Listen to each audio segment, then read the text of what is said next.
اچھا، اس عمل کے حوالے ہماری ثبوت کے ساتھ مستند کتابوں میں موجود ہیں، ثبوت کے ساتھ مستند کتابوں میں موجود ہیں۔ اس عمل کو آپ ایک بار کر سکتے ہیں، چند بار بھی کر سکتے ہیں، ناممکن حاجات مسائل کے لیے، ناممکن حاجات مسائل کے لیے، بس اتنا الفاظ کافی ہیں۔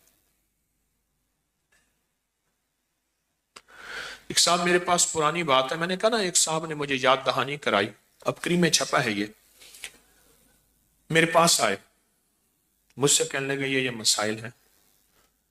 میں نے کہا میں پہلے کمیشن لوں گا، چندہ لوں گا، پھر بتاؤں گا۔ اس نے کہا جو آپ دل چاہے دے دیں۔ میں کہا جیب میں سے پیسے نکال، کتنے ہیں؟ نکالے، میں نے کہا دوسری جیب میں ڈال، اچھے خاصے پیسے، میں کہا رکھ لیا۔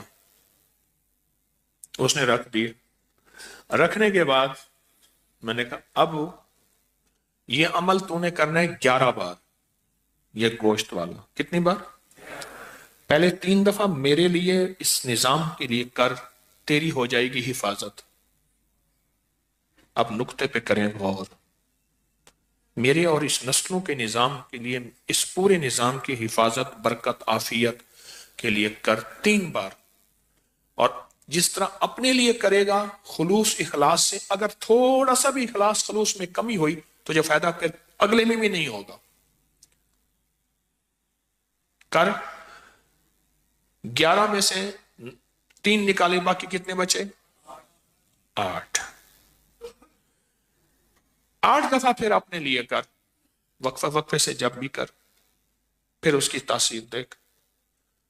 چلا گیا، کچھ عرصے کے بعد ملا، کہا اس وقت تو سمجھ نہیں آئی تھی، کئی وسوسے آئے کہ ان کو اگر اپنی ضرورت ہے تو ہمیں کیا دیتے ہیں، ان کے پاس ہے ہی کچھ نہیں، خود خالی ہیں۔ یہ آیا، کبھی کیا سوچ آئی، کبھی کیا سوچ آئی۔ کہا کہ میں نے اپنی سوچوں کو سنبھالتا تھا، کنٹرول کرتا تھا، اور سوچوں پہ پہرے بٹھا کے اپنے یقین کو جمایا۔ کہا بس وہ 3 دفعہ کا جو یقین جمع، ایسا 3 دفعہ میں نے آپ کے اس سارے نظام کے سخت تصور، سخت توجہ، سخت دھیان سے کیا۔ اس کے بعد جو 8 دفعہ تھا، کہا وہ میرے لیے ایسے ہوا جیسے بیری کے ہر پتے پہ کوئی اللہ کی نیک مخلوق بیٹھی ہے، اور وہ میرے لیے اس نے پتے کو مصلی بنایا ہوا ہے۔ غور سے سمجھو، اس نے میرے لیے ہر پتے کو کیا بنایا ہوا ہے؟ کیونکہ یہ جو ہے نا بیری کا درخت، یہ اصل میں جنت کا درخت ہے۔ بیری کا جو درخت ہے یہ اصل میں جنت کا درخت ہے۔ بیری کا درخت یہ ہے اصل میں جنت کا درخت۔ بس جو جنت کا درخت ہے، بس فرق یہ ہے، حدیث میں آتا ہے، مفہوم ہے، کہ وہاں جو جنت کی بیری ہے اس میں کانٹے نہیں ہوں گے۔ اس نے کہا جی میرے حضور معراج میں جب تشریف لے گئے تو سدرۃ المنتہا تک گئے، وہ آخر جہاں جبریل کے بھی پر جلتے ہیں، وہاں بیری کا درخت ہے۔ سدرہ عربی میں بیری کو کہتے ہیں، سدرہ عربی میں بیری کو کہتے ہیں۔ سدرۃ المنتہا تک تشریف لے گئے، آپ نے یہ لفظ سنا ہوگا، ساری عمر سنا، تو سدرہ بیری کو کہتے ہیں، سدرہ بیری کو کہتے ہیں۔ تو کہا کہ مجھے محسوس ہوا کہ بیری کے ہر پتے پہ اللہ کی کوئی مخلوق ہے۔ ہماری مستند کتابوں میں لکھا ہے کہ بیری کے ہر درخت پہ جنات رہتے ہیں، اور بیری کا درخت واحد بیری کا درخت ہے جہاں نیک اور صالحین جنات رہتے ہیں، کالے جنات رہ ہی نہیں سکتے۔ اور اگر کسی کو بیری کے درخت سے جنات سے وحشت آئی ہے تو سمجھ لیں اس نے کوئی کمی کوتاہی کی ہے ان کو تنگ کرنے کی، تو اس لیے وہاں سے کوئی ہوا ہے، ورنہ اللہ کے نیک بندے تکلیف نہیں دیتے، راحت دیتے ہیں۔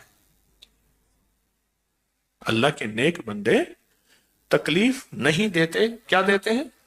راحت دیتے ہیں۔ ایک ابکری میں ایک عمل چھپا تھا، مجھے ایک صاحب نے اس کی یاد دہانی کرائی، اچھا کیا، کہ 1.25 کلو بڑا گوشت لے کر اسے بیری کے درخت کے ساتھ باندھ دیں. کبھی کسی نے پڑھا؟ ہاں جی. 1.25 کلو بڑا گوشت چھوٹی چھوٹی بوٹیاں کریں اور ہر بوٹی پہ اللہ الصمد ایک بار پڑھیں. ایک عمل یہ ہے اور دوسرا یہ ہے کہ ہر بوٹی کے اوپر ایک بار سورت قل ہو اللہ پڑھیں تو اللہ الصمد بھی آ جائے گی اور پوری سورت بھی آ جائے گی. اور اس کو صاف ستھرے کپڑے میں بیری کے درخت میں ایسی جگہ جہاں کوئی ویرانہ ہو یا گھر میں کہیں بھی بیری کے درخت کے ساتھ باندھ دیں. اس کو پرندے وغیرہ کھا جائیں گے. یہ عمل ایک بار کریں یا چند بار کریں، جو مرادیں پوری نہ ہوتی ہو جائیں گی. آپ نے کبھی سنا پڑھا؟ بتائیں. کبھی سنا ہو، کہیں پڑھا ہو؟ ایک بات بتاؤ، یہ عمل گوشت والا اگر اس کی 101 بوٹی کر لیں، کتنا؟ چھوٹی چھوٹی باریک 101 بوٹی کر لیں. 1.25 کلو گوشت نہیں ملتا، 1.25 پاؤ لے لیں، جتنی حسب توفیق ہے. نہیں ملتا 1.25 پاؤ لے لیں. اور اس کی 101 چھوٹی بڑا گوشت ہونا چاہیے. گائے کا ہو تو بہتر ہے، بغیر ہڈی کے. 101 بوٹی کر لیں. اس بوٹی کے اوپر ہر بوٹی پہ ایک دفعہ سورۃ قل ہو اللہ پڑھ لیں. کون سا مشکل ہے؟ رکھتے جائیں، پڑھتے جائیں، رکھتے جائیں، پڑھتے جائیں، رکھتے جائیں. اس کو کسی صاف کپڑے میں لے کے درخت سے باندھ دیں اور ہو بیری کا درخت. اور ایسا بیری کا درخت ہو جہاں زیادہ لوگوں کا آنا جانا نہ ہو تو بہتر ہے. یہاں زیادہ آنا جانا نہ ہو تو بہتر ہے.